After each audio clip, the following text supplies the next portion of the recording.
Jó apresenta 3 dúvidas que a humanidade tem sobre Deus e a eternidade.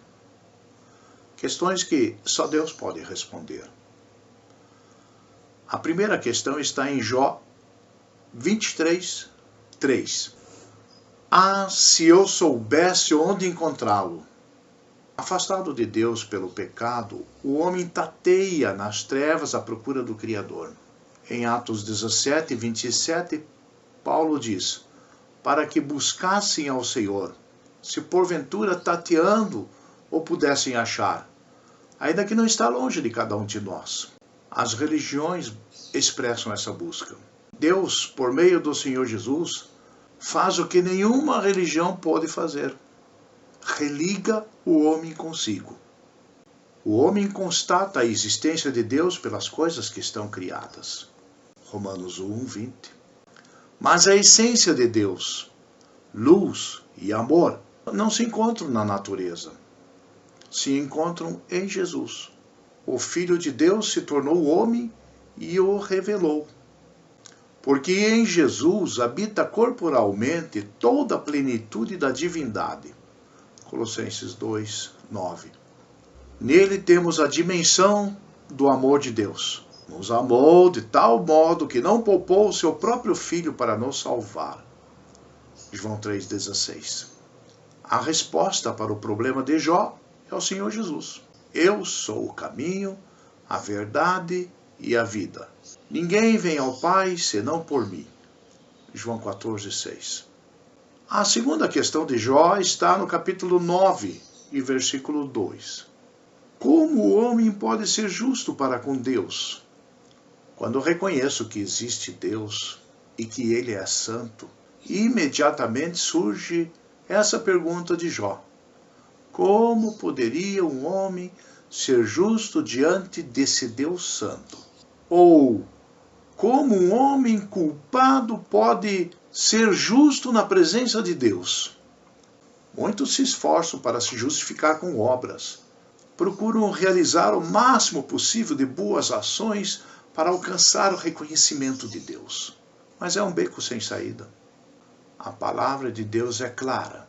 Todos pecaram e estão destituídos da glória de Deus. Romanos 3, 23. Boas obras não apagam pecados. A saída desse beco é Jesus.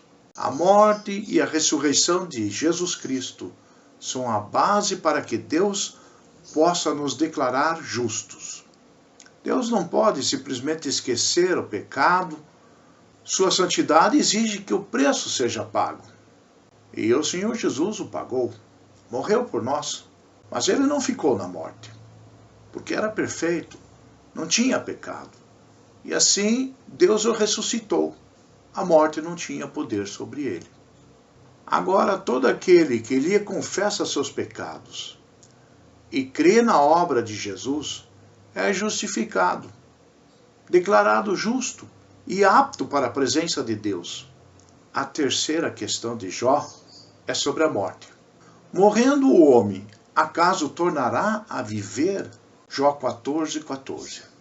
Desde sempre, a questão do após-morte tem ocupado o homem. A consciência de que a morte não é o fim de tudo tem moldado a imaginação de todos os povos. Achados arqueológicos dão testemunho disso. O motivo é bem simples.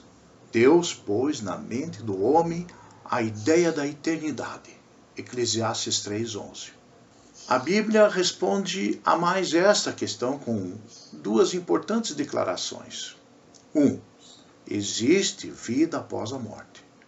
Veja as palavras de Jesus. Ele apresenta o exemplo do rico e do pobre Lázaro, em Lucas 16, 19 a 23. Veio a morrer Lázaro, e foi levado pelos anjos para o seio de Abraão. Morreu também o rico, e foi sepultado. No Hades, o rico ergueu os olhos, estando em tormentos. Percebemos um relato do além sobre 2 destinos diferentes. 2.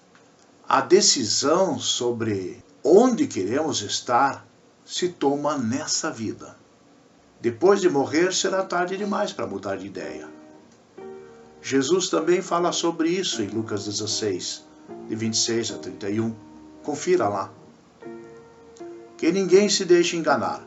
É hoje que se toma a decisão sobre o destino eterno.